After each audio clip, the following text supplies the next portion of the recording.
You are 43. Tommy calls you on a Tuesday, a voice you haven't heard in 3 years, and asks if you're hiring. Tommy, who used to run 4 crews to your 1. Tommy, who financed a fleet of trucks with his logo airbrushed on the doors while you drove the same used pickup for a decade. Tommy, whose equipment yard looked like a dealership lot the last time you drove past it. The recession took all of it, the trucks, the yard, the crews, in less than 18 months. You tell him you'll see what you can do. You don't tell him the other thing, the number sitting quietly in an account he's never once known existed. You sit with the phone in your hand for a minute after he hangs up, remembering the specific pitch of his voice 20 years ago, loud and certain, telling you that careful doesn't win bids against guys who can mobilize 3 crews at once. He wasn't wrong about the bids. You just never told him what careful actually wins instead, over enough years, when nobody's counting. Rewind. You are 24. You start the business with a used truck, a trailer, and a set of tools you paid for outright because you don't have the credit for anything else yet. Your first real client, a homeowner doing a kitchen remodel, asks how you want to be paid. You tell him cash or check, in full, before you start each phase. He's surprised. Most contractors take a deposit and bill the rest, sometimes let it ride for months. You don't. You've seen what happens to guys who float jobs on credit and get caught when a client stalls. Your father, who ran a small landscaping outfit for 30 years before you were born, tells you once, early on, that the businesses that die in this trade almost never die from a bad year. They die from a good year that convinced somebody to finance more than the next bad year could survive. You don't fully understand the sentence at 24. You write it down anyway, on the back of an invoice, and you find it again years later, exactly when it finally makes sense. Tommy starts his business the same year, 2 blocks over, and he does it the way everyone tells you to do it, financing a brand new truck before he's landed a single job, taking out a small business loan for a full set of professional-grade tools, betting the volume will cover the payments. It works, for a while. It works loudly. He's got the truck with his name on the door within 6 months. You're still driving the same used pickup, no logo, nothing to look at twice. You are 27. Business is steady, not explosive, growing the way word of mouth grows when you show up on time and do what you said you'd do. Every client pays you in full at each phase, no exceptions, a policy that costs you a job here and there when someone wants financing terms you won't offer. You don't chase those jobs. The money that comes in stays mostly intact after materials and a modest owner's draw, and you open a brokerage account that year almost as an afterthought, dropping in whatever's left at the end of each month. You lose a bathroom remodel that spring to a competitor willing to bill in installments over 6 months, a decision that stings a little at the time, watching a job you'd bid fairly go to someone offering easier terms instead of better work. You don't change your policy. You tell yourself, driving home that day, that you're not actually competing for that particular client. You're building something that competitor won't be around to compete with in 15 years, though you don't know that for certain yet, only suspect it. Tommy, by 27, has 2 trucks and a small crew, financed equipment gleaming in every job site photo he posts. He asks you once, genuinely puzzled, why you're still doing everything solo out of 1 truck when the work is clearly there to scale. You tell him you're being careful. He tells you careful doesn't win bids against guys who can mobilize 3 crews at once. He's not wrong about the bids. You lose a few that year to exactly that argument. You are 30. You hire your first employee, paid in full every week regardless of whether a client's payment has cleared yet, a rule you never break even in slow months, funded by the same cash-first policy that's kept your business debt-free since day one. Tommy's crew has grown to 12 guys and a yard full of equipment, half of it financed, all of it impressive to look at from the street. At a supplier's holiday party that year, someone asks you, half joking, when you're going to get serious and scale up like Tommy has. You say maybe someday. You don't mean it. You've stopped needing anyone at that party to understand the difference between looking serious and being solvent.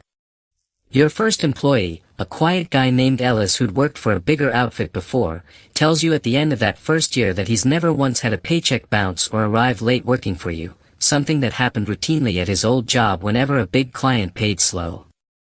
He doesn't know about the brokerage account either. He just knows the check clears every single Friday, which turns out to be the only advertisement your business ever actually needs among the guys who work the trade. You are 33. The recession hits in the fall, the kind that shows up in every trade publication within weeks, financing drying up, clients delaying projects, homeowners suddenly unable to make the payments they'd committed to. Tommy's business, built on financed trucks and finance tools and clients who paid on terms instead of upfront, starts bleeding within the first quarter. You watch it happen the way you watch weather roll in, slowly, then all at once. Your own business slows too, fewer new jobs, tighter margins, but every truck you own is paid for and every tool in your trailer belongs to you outright. You don't owe anyone a payment you can't make. You lay off nobody that year, a fact you don't advertise but quietly take pride in, funded entirely by the same discipline that's kept the business lean since the beginning. Ellis, still with you 5 years in, tells you at the end of that brutal winter that half his old crew from his previous job got let go within a month of the downturn starting, and he's never once had to wonder if he was next on your crew, because the math simply never put him there. You keep working through it, smaller jobs, faster turnarounds, cash up front the same as always, and you don't touch the brokerage account even once, even the month your own revenue drops by half. Tommy calls that winter, the first of several calls that year, asking if you know anyone hiring, if you've heard about work, his voice carrying a strain you've never heard in it before. You tell him you'll keep an ear out. You mean it. You don't tell him about the account. It's not the moment for numbers. It's the moment for whatever help you can actually offer. You are 36. The recession has fully wrung out Tommy's business by now, the trucks repossessed one by one, the yard auctioned off in pieces, the crew scattered to whoever's still hiring.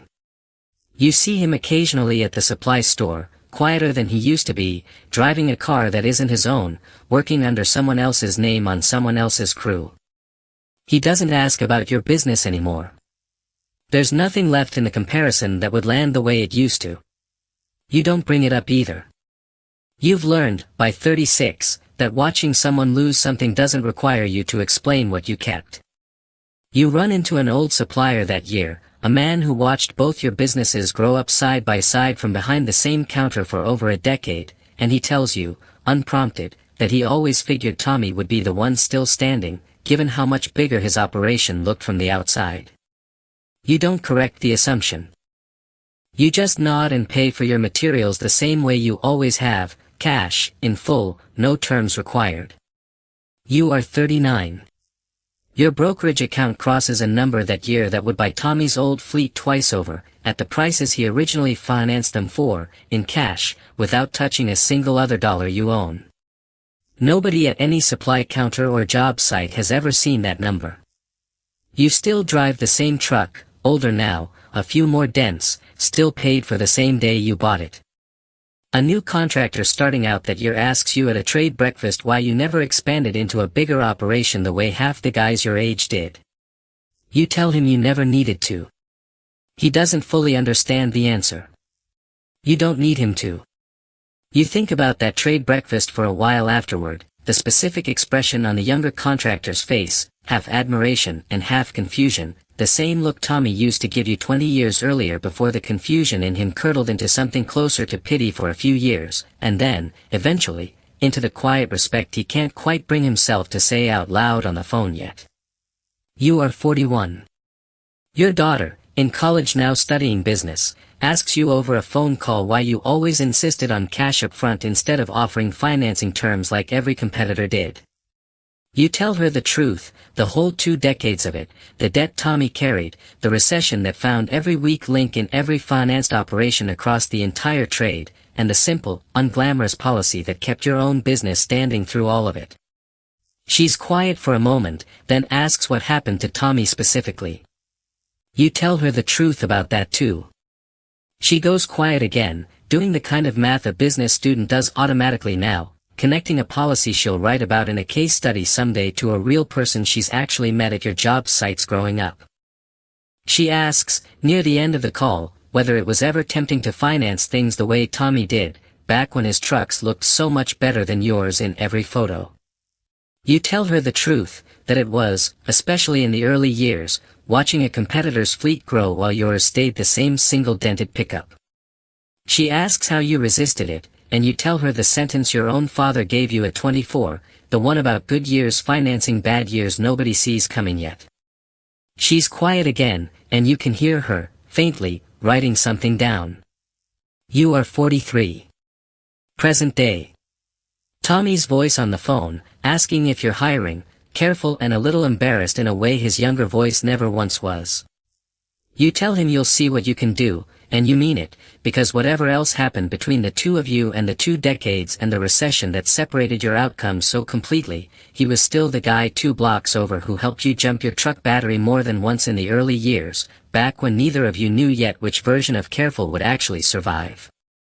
You call him back 2 days later with an answer, a real one, a foreman position on a job that's about to break ground, decent pay, steady hours, the kind of offer that doesn't require him to know anything about the account he's never once heard mentioned. He thanks you, genuinely, the strain in his voice easing slightly for the first time in the conversation. You tell him you'll see him on site Monday.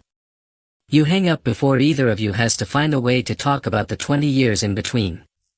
You drive out to the job site yourself that Monday morning, the same truck, a little older still, pulling in beside a row of newer vehicles belonging to younger contractors who financed their way into the trade the same way Tommy once did.